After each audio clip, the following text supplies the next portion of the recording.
요즘에 뭐 원소스 멀티 유즈라고 하잖아요. 네. 그런 식으로 하나의 컨텐츠를 만들었을 때 하나로만 끝내기는 아까우니까 네, 이런 식으로 사용을 할 수 있고요. 그리고 뭐 스레드 같은 경우에도 복사해서 채널 이동한 다음에 계속 붙여놓으면 이렇게 글이 하나 완성이 되고 게시를 하면 끝이죠. 그리고 이것을 그 프롬프트를 AI 서비 이런 변환하는 서비스는 프롬프트라는 그 사전에 입력된 지침에 맞춰서 작동을 하는데 이 각각에 대한 프롬프트를 또 이제 제가 직접 지정할 수 있게 이렇게 만들어 놨습니다. 이런 식으로 반자동화를 하기도 했고요. 윤자동. 안녕하세요. 윤자동입니다. 오늘 새로운 손님을 한번 초대를 했는데 간단하게 자기소개 좀 부탁드리겠습니다. 네, 안녕하세요. 저는 다양한 AI 커뮤니티에서 책과장이라는 닉네임으로 활동하고 있는 이태경이라고 합니다. 반갑습니다. 반갑습니다. 현재 그러면은 책과장으로 활동하고 계시는 일이 어떤 일들을 하고 계신가요? 사실 저는 그 전에는 제임스라는 닉네임으로 좀 AI 이미지 그리고 코딩 뭐 이런 커뮤니티들을 운영하고 있었는데 최근에 이제 퍼스널 마케팅 쪽에 좀 관심이 생겨서 책과장이라는 이 닉네임으로 유튜브를 시작을 했고요. 네. 홈페이지도 만들고 또 제가 GPTS 만든 것도 있는데 그 중에 제일 좀 유명한 게 하나 있는데 이름을 책과장으로 리브랜딩해서 그 브랜드를 좀 키워보려고 하고 있어요. 바로 혹시 요거죠. 저도 잘 알고 있는 요 GPTS 진짜 자랑이라는 네. 책을 저도 작가님을 처음에 알기 전에 제가 책을 샀었는데 그때 이 책을 보고 서점에서 GPTS 책이 이거밖에 없었거든요. 네. 다른 책을 전혀 본 적이 없었는데 GPTS가 출시된 지도 얼마 안 됐는데 이 책이 나온 걸 보고 이거 바로 사야겠다 해서 사서 봤던 적이 있었는데 그리고 나서 저희가 알게 됐었죠. 네, 제가 그 윤자동님 오픈 채팅방에 접속을 해서 뭘 물어봤었는데 자동님께서 이거 구매하셨다고 먼저 말씀을 주셔갖고 맞아요. 되게 감동받았었죠. 자동님 같은 분이 이런 책도 봐주시고 또 거기서 느꼈던 게 또 정말 학습을 또 따로 많이 하시는구나 그런 것도 좀 느꼈던 것 같습니다. 네. 그러면 이 책 이야기 좀 잠깐 해보면 좋을 것 같은데 이 GPTS라는 책을 집필하시게 된 어떤 계기가 있으셨나요? 사실 저는 AI 블로그를 먼저 운영하고 있었는데 그거 외에도 다양하게 이것저것 만들어 보다가 GPTS는 이제 먼저 한번 설명드리면 챗 GPT 내부에서 만들 수 있는 간단한 챗봇이고 근데 이거를 좀 만드는 데 관심이 많아서 콘텐츠화도 하고 하다 보니까 또 오프라인 강의 제안도 받아서 몇 번 하고 또 마침 제가 만든 GPTS들이 좀 다른 사용자들이 만든 것보다 좀 많이 사용이 돼서 그런 부분을 좀 좋게 봐주시고 이렇게 책까지 쓸 수 있게 됐었습니다. 그러면 아마 모르시는 분들을 위해서 GPT와 GPTS는 어떤 차이가 있을까요?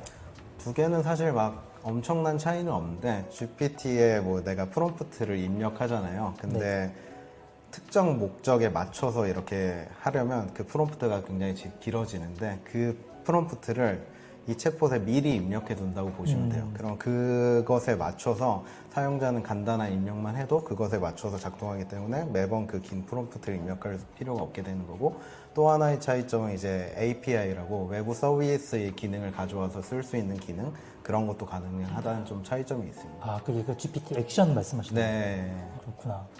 그러면은 이 책에서 이 GPTS 진짜 자랑이라고 하셨는데 이 책에서 다루는 어떤 핵심적인 메시지 혹은 뭐 주요 내용 이런 건 어떤 것들이 있을까요?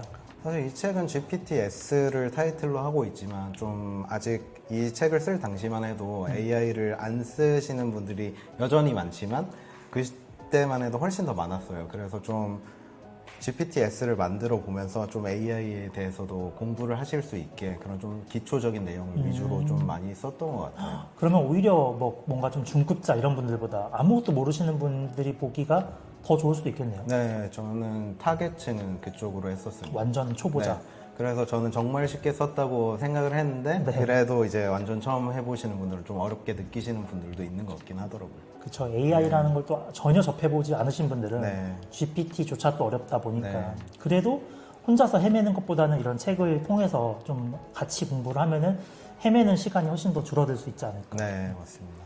알겠습니다.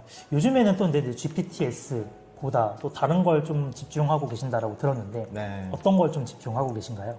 요즘에 이제 핫한 키워드 중 하나인 바이브 코딩이라는 게 있는데 바이브 코딩을 뭐 쉽게 설명하면은 이제 코딩 지식이나 개발 경험이 전혀 없는 사람들도 그 AI한테 이제 우리가 일상적으로 하는 말로 막 명령해서 뭔가를 개발하고 뭔가를 만들어낼 수 있는 그런 방법이 좀 많이 생겼거든요. 그게 가능해진 게 최근에 뭐 여러 가지 AI 서비스, 뭐 커서나 윈드서프 이런 게 작년 한 하반기 시작 전에만 해도 성능이 그렇게까지 뛰어나지가 않았었어요. 근데 그 작년 하반기쯤부터 갑자기 AI 코딩 실력이 급상승하면서 이쪽에 또 수요가 많고 실제로 좀 유용하게 쓰일 수 있을 거라고 좀 미리 생각을 하고 그래서 그쪽에 좀 집중을 하고 있습니다. 아, 그 바이브 코딩이 이제 우리나라 말로 보통 입 코딩? 네. 이렇게도 많이 또 부르죠. 네. 그러면은 이 바이브 코딩이 일반적인 코딩하고는 좀 어떤 차이가 있을까요? 뭐 방금 말씀드렸듯이 이제 코딩을 모르는 사람도 뭐 말로 명령해서 이렇게 할 수 있다는 차이가 있는데 네. 이 부분에 대해서 조금 먼저 설명드리고 싶은 부분이 그렇게 한다고 해서 뭐 모든 거를 할 수 있다고 말씀드리지는 않고 싶어요. 내가 보통 바이브 코딩을 특히 요즘에 스레드 같은 데 보면 개발자분들이 뭐 바이브 코딩으로는 뭐 할 수 없다 이런 얘기 많이 하시거든요. 그리고 그 마음도 이해를 해요. 어떤 의미에서 말씀하시는 건지. 근데 제가 생각하는 바이브 코딩은 코딩으로 할 수 있는 게 굉장히 범위가 넓잖아요. 그렇죠, 그렇죠. 근데 그 못한다고 말씀하시는 분들은 대부분이 이제 바이브 코딩으로 뭔가 서비스를 만들어서 운영한다거나 아니면 그걸로 뭘 만들어서 대박을 친다거나 큰 돈을 번다거나 그런 기준에서 말씀하셨을 때 못한다고 하는데 그건 저 동의하고요. 그렇지만 그 로우 레벨에서 한 미들 레벨까지 사이에서 바이브 코딩으로 할 수 있는 게 정말 많다고 보거든요. 특히 파이썬 프로그램을 이용한 개인 업무의 효율성을 높이는 뭐 그런 부분에서 충분히 할 수 있고 뭐 웹사이트도 간단히 만들어서 실제 업무에 활용을 할 수 있고요. 그게 꼭 뭐 로그인 시스템이나 이런 게 꼭 갖춰져야지만 그 사이트를 쓸 수가 있는 게 아니고 정말 단적인 예를 들어서 간단한 랜딩 페이지 하나 만들고 거기 내가 뭔가 판매하고 싶을 때 그 랜딩 페이지를 통해서 실제로 뭐 네이버 스마트 스토어나 뭐 네이버 예약 페이지나 그런 식으로 연결을 해서 사용을 할 수도 있거든요. 그러면 뭔가 보여줄 때 훨씬 좋잖아요. 그런 그렇죠. 식으로도 사용하실 수 있고 뭐 아이디어는 있지만 개발 실력이 없는 분들은 그 MVP라고 또 MVP라고 하면 그 뭔가 딱 보여주기용 정도의 서비스를 만들어서 그걸 통해서 뭐 정부 지원 사업이나 뭐 이런 것들 또 참여해 볼 수 있을 것 같고 뭐 그렇게 다양하게 활용될 수 있다고 생각합니다. 아무래도 그 아까 말씀하신 스레드에서의 개발자분들은 이미 실력이 높다 보니 네. 그분들이 생각하는 개발 서비스는 네. 저 위에 있는 네. 막 여러 명의 개발자가 협업해야지만 만드는 서비스. 근데 이제 그런 하이엔드 서비스를 바이브 코딩으로 뚝딱 만들긴 사실 어려운 게 맞지만, 네. 근데 이제 그런 거 말고도 말씀하신 뭐 랜딩 페이지라던가 간단한 업무 자동화라던가 이런 거 정도는 뚝딱뚝딱 만들어주니까 네. 그런 것부터 한번 활용을 하면은 충분히 유용할 것 같은데 네. 그러면 혹시 뭔가 실제로 이 바이브 코딩 하는데 이걸 가지고 실제로 뭔가 활용하고 계시는 어떤 자동화 그리고 구현하셨던 자동화들이 있으신가요? 네, 저는 사실 자동화를 막 하지는 않는데 그래도 반자동 AI로 뭘 해서 그러니까 초안을 만들고 그걸 보고 저는 거의 수동으로 하긴 해요. 뭐 그런 것도 활용하고 있고 또 홈페이지도 만들어서 그걸 이제 거기로 유입도 많이 시키고 있고요. 그리고 뭐 또 하나 뭐 제가 증명서닷컴이라는 사이트를 하나 만들었는데 네네. 거기에 들어가 보면은 뭐 정부 사이트에 들어가서 증명서를 찾기가 좀 복잡하게 돼 있어요. 한 번에 딱 가시적으로 어디를 클릭해야 되는지 보이지 않고 그래서 그냥 여러 가지 정부 사이트의 증명서 링크를 다 한 곳에 연동시켜 놓고 거기서 검색해서 뭐 바로 들어갈 수 있게 하는 뭐 그런 사이트도 만들어 봤고 뭐 다양하게 좀 쓰고 있습니다. 네. 그럼 그런 증명서닷컴도 막 트래픽이 막 몰릴 수 있겠네요. 네, 트래픽이 이제 근데 별도로 이제 또 홍보를 하고 블로그 글을 계속 발행을 하고 이래야지 이제 트래픽이 많이 모일 텐데 또 그 작업을 하고 있지는 않아서 그렇죠. 뭐 아시겠지만 또 그런 걸 만들어내는 거랑 또 트래픽을 모으는 거 그리고 또 거기서 수익화를 하는 것은 완전 별개의 영역이기 때문에 개발하고도 마케팅은 네. 별개니까요. 네. 그러면 한번 실제로 그 만드셨던 것들을 한번 간단하게 시연을 해주시면 좀 좋을 것 같은데 네. 좀 간단하게 볼 수 있는 게 있을까요?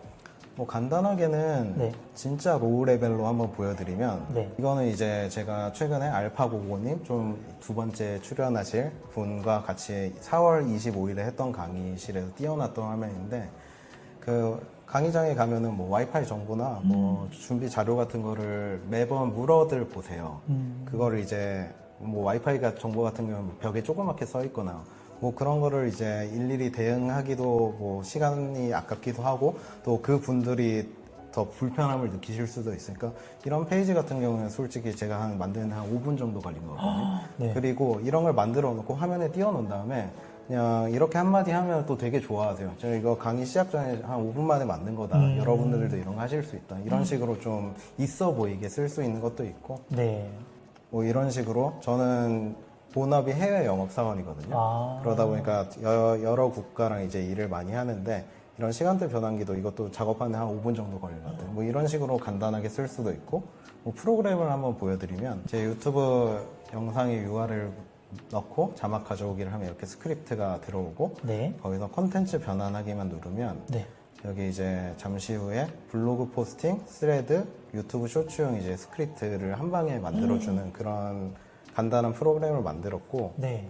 그래서 그리고 여기에 이제 URL도 직접 제 채널을 지정해 놓고 여기에 이제 좀 이따 결과가 나올 거거든요. 블로그 포스팅, 스레드, 유튜브 쇼츠에 업로드할 컨텐츠가 자동으로 생성되고 여기에 이제 제 채널이 다 입력이 돼 있거든요. 네. 그래서 만약에 블로그 포스팅이다 그러면 텍스트 복사 버튼을 누르고 채널 이동을 해서 여기에 이제 붙여넣기만 하면 되게 써놨어요.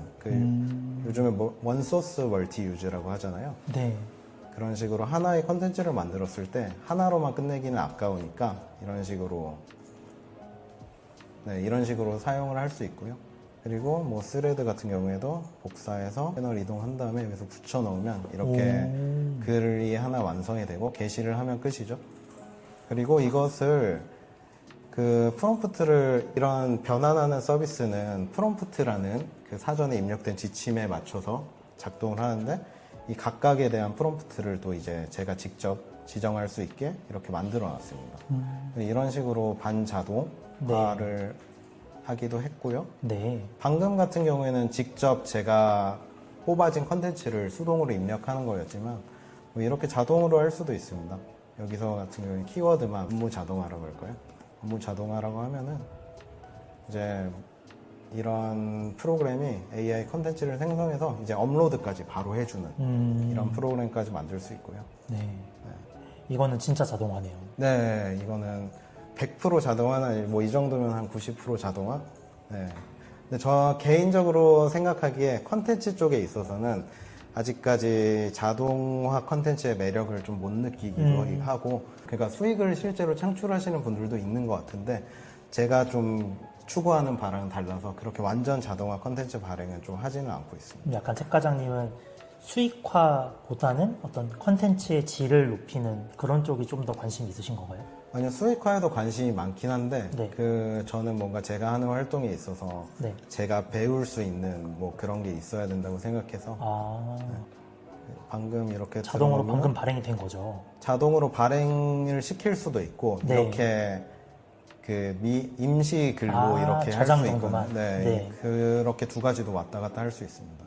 그러면은 이런 자동화 예제를 지금 방금 보여주셨는데 네. 만약에 다른 분들이 뭔가 이런 자동화를 할 때 네. 뭔가 좀 이런 부분은 좀 잘 짚고 넘어가면 좋겠다. 뭐 이런 포인트가 좀 있을까요? 일단 저는 비개발자, 비전문의 입장에서 말씀드리면 바이브 코딩을 할 때 가장 먼저 알아야 되는 것들이 그리고 가장 핵심적으로 파악해야 되는 것들이 이게 어떻게 만들어지는지 원리를 파악해야 돼요. 원리. 그래야지 거기서 키워드라는 걸 얻을 수 있거든요. 근데 방금 보여드린 이런 프로그램들은 AI가 학습이 많이 안 돼 있어요.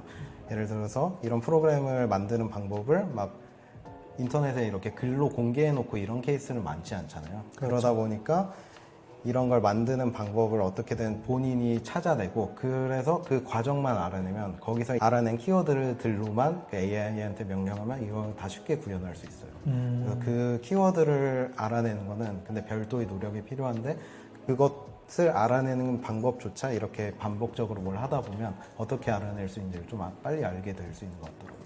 막 많이 해봐야 되겠네요. 네, 맞습니다. 그러면은 뭔가 비전공자 출신이시잖아요. 네. 저도 비전공자 출신이었는데 근데 비전공자들이 뭔가 하면서 이제 실수도 많이 하고 할 텐데 네. 저는 이제 그런 실수들을 겪어야 된다고 사실 생각은 네. 하거든요. 그게 결국에 나중에 내 진짜 지식이 되고 경험이 되니까. 근데 그래도 뭔가 이제 실수를 하면서 겪어온 과정에서 네. 뭔가 비전공자들이 이런 실수를 많이 하더라 아니면 본인이 이런 실수를 많이 해서 좀 헤맸다 뭐 그런 팁들이 있을까요? 딱 말씀드리고 싶은 부분이 있어요. 저는 이제 GitHub라는 것도 몇 달 전에 처음으로 사용해봤고, 근데 일단 저는 바이브 코딩을 먼저 시작했거든요. 네네. 그러다 보니까 코드를 열심히 만들어놨는데 그 코드가 날아가는 경우가 되게 많았어요. 그걸로 한 달 이상을 좀 시간을 허비했던 것 같고, 그래서 그것을 방지하기 위해서 지금은 뭐 GitHub 데스크톱이랑 GitHub 그리고 뭐 버셀 연동까지 다 완료해서 이제 그런 이슈를 더 이상 겪고 있지 않거든요. 그런 좀 워크플로우, 내가 작업하는 것들이 자동으로 저장될 수 있는 워크플로우를 먼저 만드시고 작업을 시작하시는 걸 추천드려요. 근데 이 워크플로우를 바로 무조건 그거부터 하라는 건 아니고 좀 하시다 보면은 이제 그런 상황이 생기실 거예요. 근데 이 워크플로우를 만드는 것도 이제 인터넷에 막 비개발자를 위해서 쉽게 설명해 놓은 건 아직 없거든요. 네. 그래서 그런 거를 한번 좀 시간 투자해서 한번 만드시면은 그 다음부터는 그 코드를 날려버리는 그 비효율적인 시간을 좀 세이브를 많이 하실 수 있을 거예요. 그렇죠. 바이브 코딩 하다가 보면은 AI가 내가 열심히 만든 코드를 네. 그냥 지워버리죠. 네. 그때 GitHub에 미리 다 저장을 해두면 네. 과거 걸로 다시 언제든지 복구를 할 수 있으니까 네. 이제 그런 버전 관리라던가 네. 복원할 수 있는 네. 도구로 쓰신다는 거죠. 네, 맞습니다. 알겠습니다. 그럼 이제 좀 마지막으로 저희 이런 바이브 코딩이나 AI를 처음에 입문하시는 분들한테 네. 뭔가 이렇게 전하고 싶은 메시지가 있다면 어떤 게 있을까요? 일단 바이브 코딩 쪽에서 말씀드리면 네. 바이브 코딩을 하다 보면 이런 것까지 돼? 라고 생각되는 것들이 돼요. 실제로 하다 보면. 뭐 간단한 예를 들면 뭐 이런 유튜브 스크립트 추출 정도는 가볍게 할 수 있고 또 우리가 영상으로 찍은 목소리를 또 변환해서 이런 텍스트로 만들어주는 거. 저는 사실 이거를 AI한테 명령해 보기 전까지는 무슨 별도의 장비를 써서 뭐 그거를 텍스트로 바꾸고 또 이걸 추출해주는 뭐 그런 거라고 생각했거든요. 근데 그게 아니더라고요. 생각보다 쉽게 그 오픈 AI에서 제공하는 뭐 보이스 뭐 이런 걸 사용해서 그런 것도 다 알고 봤더니 다 컴퓨터 소프트웨어로 작동하는 것들이더라고요. 그래서 이제는 제가 말씀드린 건 그래도 좀 난이도가 있는 거지만 머릿속에 있는 아이디어를 진짜로 웬만한 거는 다 구현할 수 있는 시대라고 말씀드리고 싶어서 너무 어렵게 생각하지 마시고 간단한 것부터 하나씩 만들어 보시다 보면 그 사이클이 점점 빨라지기 때문에 진짜로 업무에 많은 도움을 줄 수 있는 시대라고 좀 말씀드리고 싶습니다. 그럼 뭔가 안 될 거라고 생각하지 말고 네, 그냥 무작정 맞아요. 일단 한번 해봐라. 네, 맞습니다. 맞아요. 네. 요즘에는 정말 안 되는 게 거의 없을 정도로 네. 그냥 얼마나 조금 더 걸리냐 덜 걸리냐 네. 정도지 안 되는 건 진짜 거의 없는 시대가 된 것 같더라고요. 예를 하나만 더 들어보면 네. 그 OCR이라는 아. 그 이미지에 있는 거를 텍스트로 추출하는 그런 기능이 있는데 그런 것도 원래 서비스를 이용하려면 돈을 내고 써야 되잖아요. 그렇죠. 근데 물론 내가 만들었을 때 그 서비스들이 제공하는 퀄리티만큼은 안 되겠지만 그냥 혼자 쓸 정도로는 충분히 할 수 있다. 그런 것도 되고 진짜 다 돼. 그렇죠. 사람들이 항상 많이 질문하잖아요. 이런 네. 거 되나요? 저런 거 되나요? 네. 근데 99% 이상은 다 되죠, 사실. 네, 근데 이제 그런 그렇더라고요. 게 되는지조차 모르니까 네. 사실 AI한테 질문해 볼 생각도 못 하는데 네. 그냥 다 될 거라고 가정하고 일단 질문하다 보면 네. 사실은 거의 다 되는 네. 그런 게 정말 많은 것 같아요. 네, 맞습니다. 알겠습니다. 뭐 또 마지막으로 하실 말씀이 마지막으로 네. 이렇게 초대해 주셔서 그리고 그 전에 구독자분들께 말씀드리고 싶은 건 대부분 네. 한 것 같아서 윤자동 채널 많이 사랑해 주세요. 알겠습니다. 네. 요 GPTS 진짜 네. 잘함이라는 책도 있고 네. 네, 이렇게 GPTS 진짜 잘함 저도 이렇게 봤는데 진짜 GPTS 책이 별로 없죠. 네. 네, 그리고 그 아까 너무 간단하게 지나갔지만 만드셨던 GPTS가 글로벌 2위까지 올라가지 않았나요? 네. 전 세계에서? 전 세계에서 2위에 올랐었고 책과장이라는 GPTS가 그랬었고 지금 내려갔는데 또 어제 AI 그림 그리기라는 GPTS가 또 이미지 카테고리 글로벌 2위에 또 올라갔고 대단하시네요, 진짜. 네. 근데 좀 아쉽죠? 오픈 AI에서 처음에 GPTS를 런칭했을 때는 그거 잘 만들고 많이 쓰면은 뭐 수익화도 그니까. 해준다고 맞아. 했었고 뭐 그런데 아쉽지만 그냥 이거는 개인적인 영광으로 좀 네. 기쁘게 생각하고 있습니다. 알겠습니다. 네. 오늘 이렇게 나와주셔서 감사드리고 네. 또 이게 잘 인연이 돼서 다음에 또 좋은 기회가 되면 같이 뭔가 또 협업하거나 네, 자주 뵐 수 있으면 좋겠습니다. 아, 네, 감사합니다. 네, 감사합니다. 감사합니다. 안녕. 윤자동